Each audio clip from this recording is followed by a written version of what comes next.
In today's lesson, we will continue learning about graphing logarithmic functions. However, we're going to another level.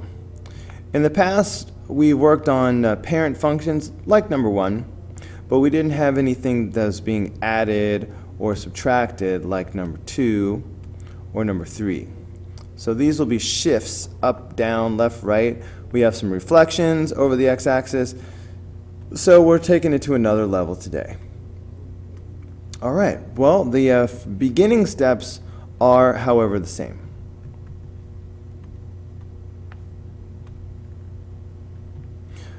We're going to start with the y values. So let's start with -2, -1, 0, 1, and 2 for the y values. Now, at first, we will ignore the a value right here. Just pretend it's not there. So, look guys, what we have here is y equals log base 3 of x. In exponent form, that would become 3 to the y power equals x.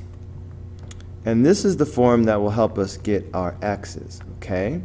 Because 3 to the y power, looking at these y's, will become 3 to the -2 power, 3 to the -1 power, 3 to the 0 power, 3 to the 1 power, and 3 to the 2 power. All right, we're just doing 3 to the y. So that is going to give us 1/9, for example. I'll just work this one through just one time, and from then on I'll assume that you can do it. But just one more time, if I have 3 to the -2 power, a -2 drops you down to the denominator, so that would become 1/3 squared. And of course 3 squared is 9, so you get 1/9. That's where I got that from.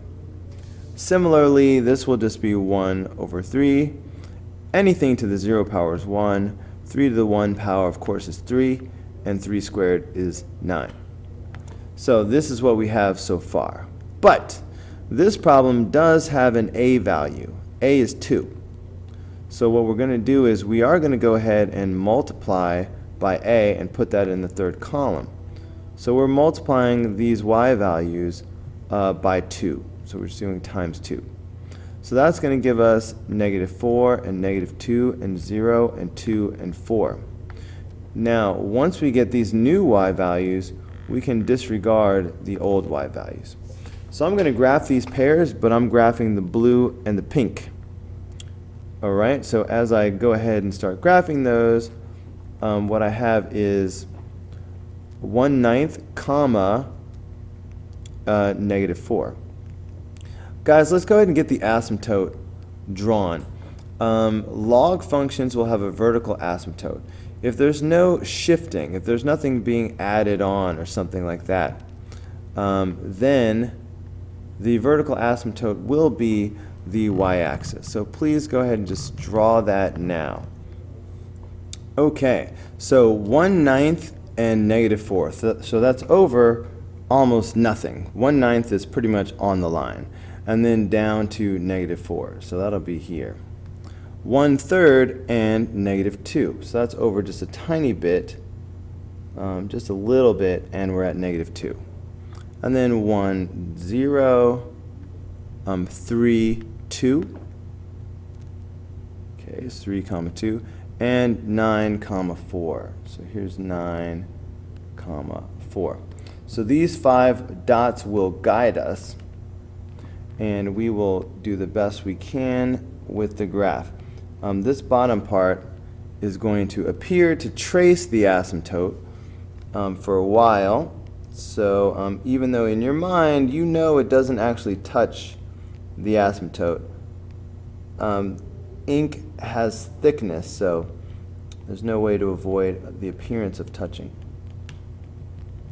Alright, just make sure your graph goes all the way to the edge of the grid when you draw it. So your graph should look like that. Now we have to talk about the domain and the range. Alright, the domain is how far it goes from left to right. So this goes from 0 to infinity, left to right. Okay, so the domain is 0 to infinity. all right, with a round parentheses because it doesn't touch the asymptote. It doesn't really touch. The range is bottom to top. That's negative infinity to positive infinity.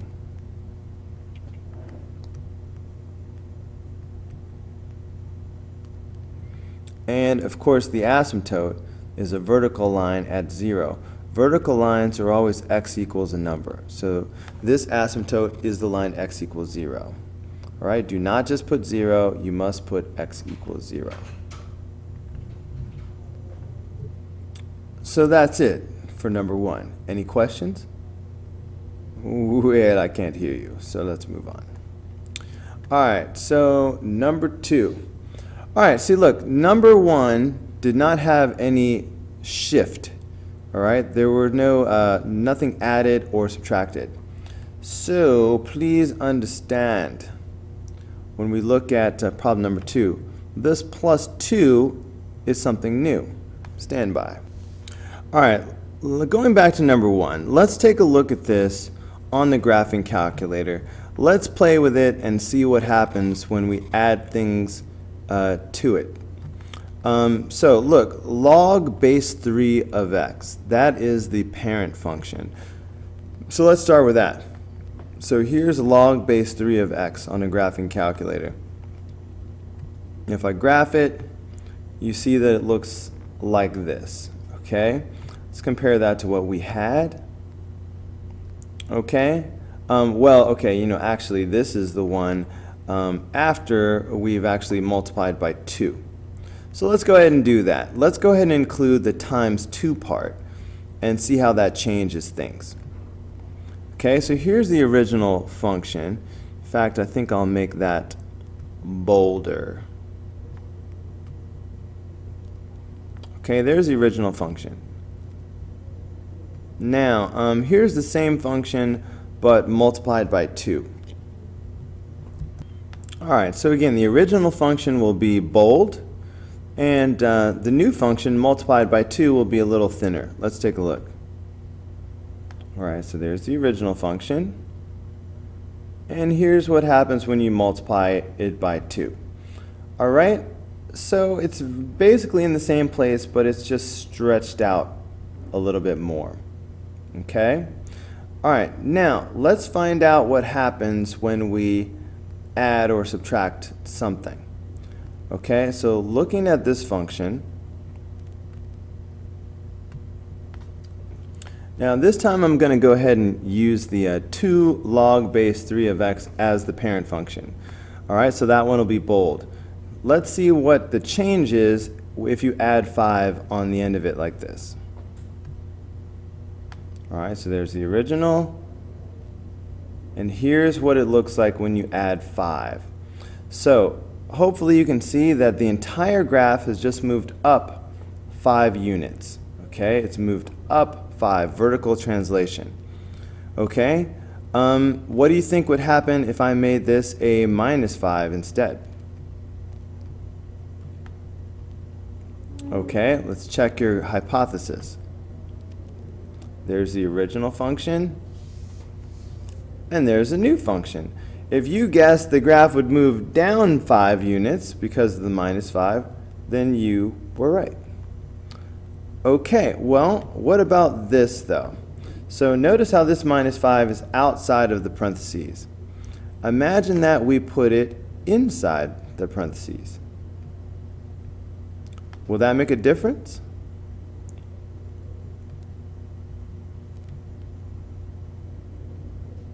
I'm having some trouble.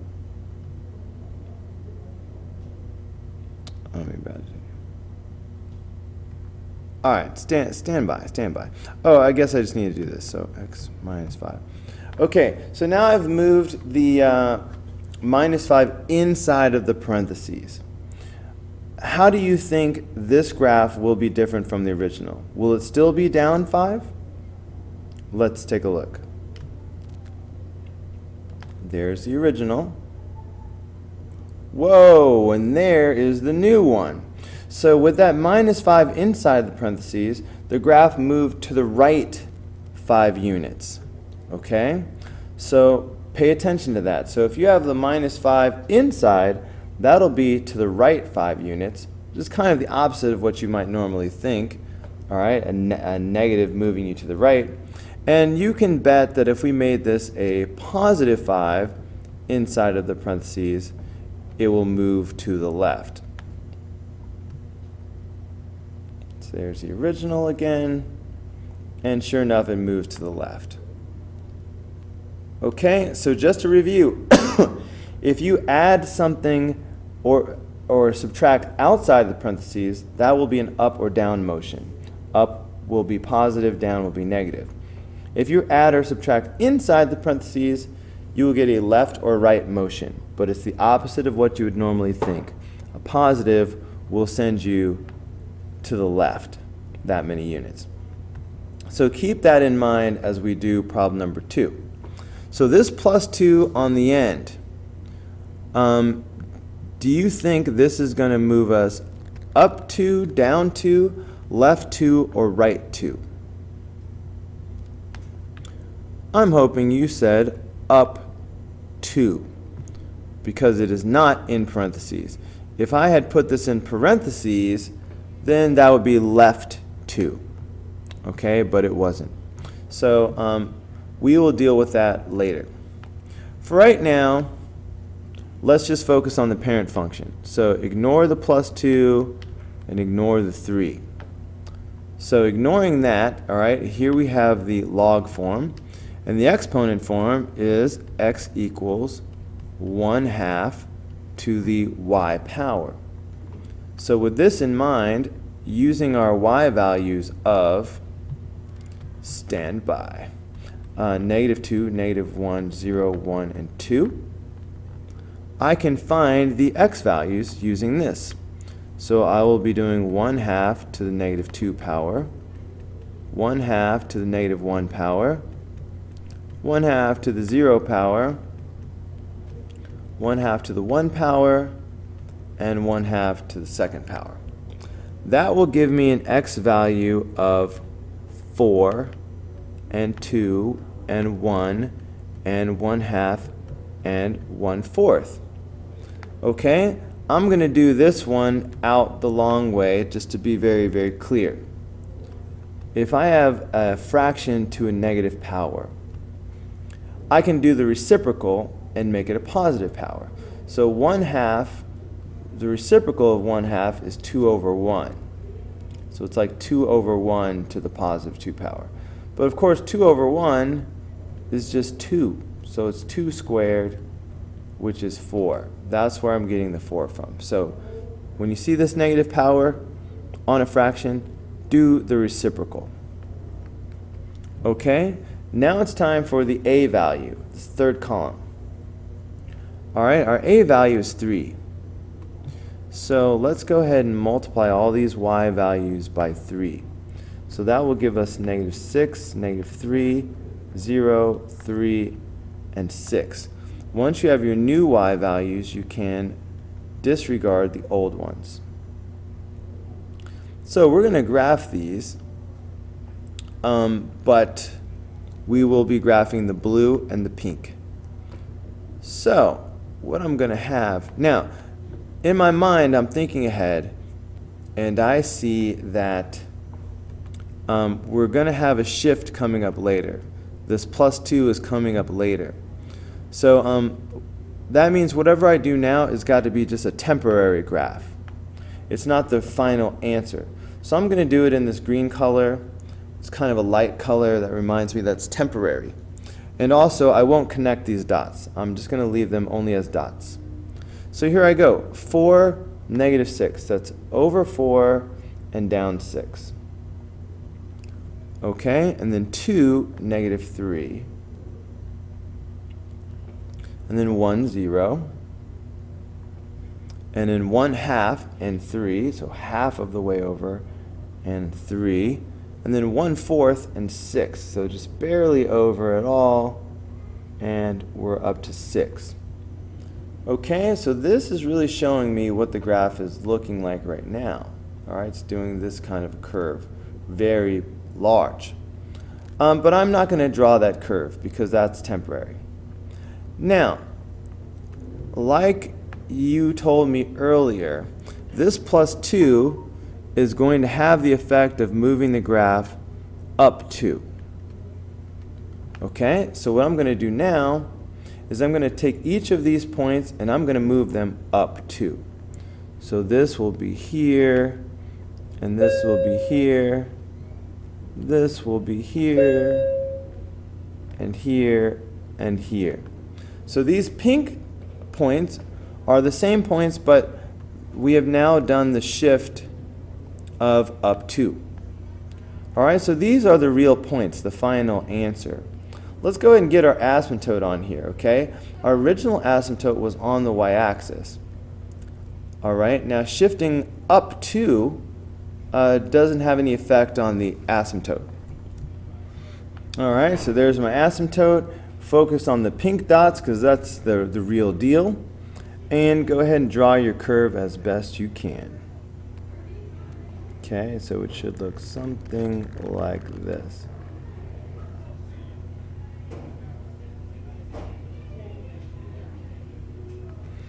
Alright, so your graph should look something like that. So as far as domain, the domain is still 0 to infinity, left to right.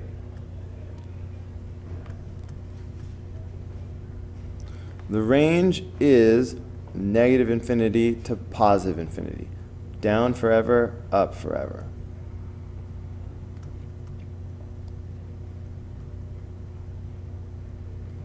And then the asymptote is still x equals 0. Don't forget the x part. So that's number 2. All right, let's take a look at number 3. Once again, we will start off with just the parent function. So ignore the minus sign and ignore the minus 4. Let's just do this. So y equals log base 6 of x becomes x equals 6 to the y power. Now, as always, we're going to start with the y values of -2, -1, 0, 1, and 2. Now, that will this equation will find us our x values. We have to do 6 to the y power, so this will be 6 to the -2 power, 6 to the -1 power, 6 to the 0, 6 to the 1, and 6 to the 2. Alright, this drops you down. So I'm going to have 1 over 36. And then 1 over 6, and 1, and 6, and then 36. Okay, now this last one is too big to fit on the graph, but we can graph the other 4. Now, once again, because I see this -4 coming up, anything I do now is going to be temporary. Just keep that in mind. But what we're going to do next, 1/6 to the -2 power, don't forget you'd have to do the reciprocal, make it positive. So that's going to be 36. Reciprocal here, I get 6. Anything to the 0 power is 1. 1/6 to the 1 power stays 1/6. And 1/6 squared is 1 over 36. So, let's go ahead and graph these. However, these will not be the final points because later we're going to have to do this shifting. So I'm going to graph these in green to remind me that these are not the final points. Alright, these are temporary. So I have to do 36 comma -2.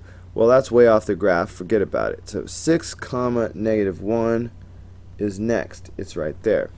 1 comma 0 is right here. And then 1/6 comma 1. That's barely over. And then up 1. Okay, so just a little bit to the right. And then 1/36 and comma 2. Well, that's so tiny, it's going to appear to be right on the line. Just can't avoid it. Okay? But these are not the final points, so do not connect them. Just leave them as dots.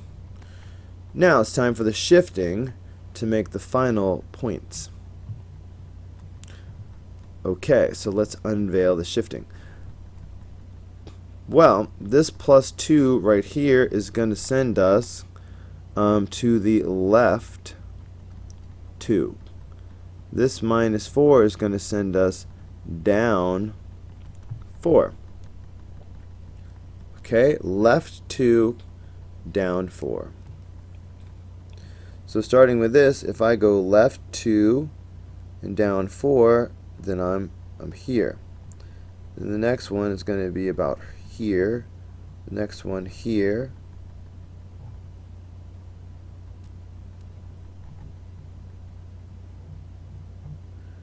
The next one is going to be here.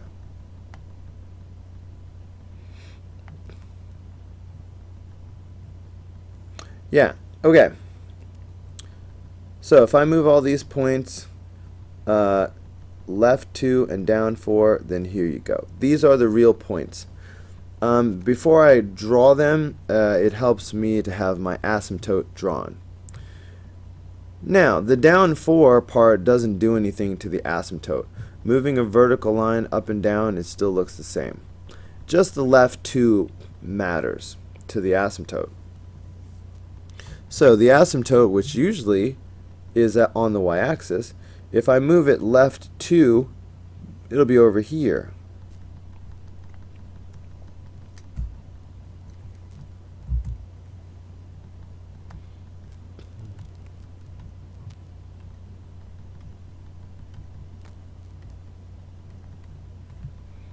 Alright, and then go ahead and just draw your curve as best you can. Alright, so you can see that it's curving in this way, so it is going to need to trace this asymptote. I mean, in your mind, you know that it's not actually touching, but it's going to look like it does because it's just so close. It's inevitable. Okay, so your curve should look something very much like that. Alright, make sure you draw your asymptote. Some kids leave that off. Don't be one of them. And make sure you don't erase these original 4 points that you used. I want to see the original points and your final graph. So anyway, the domain. The domain is left to right. So -2 to infinity.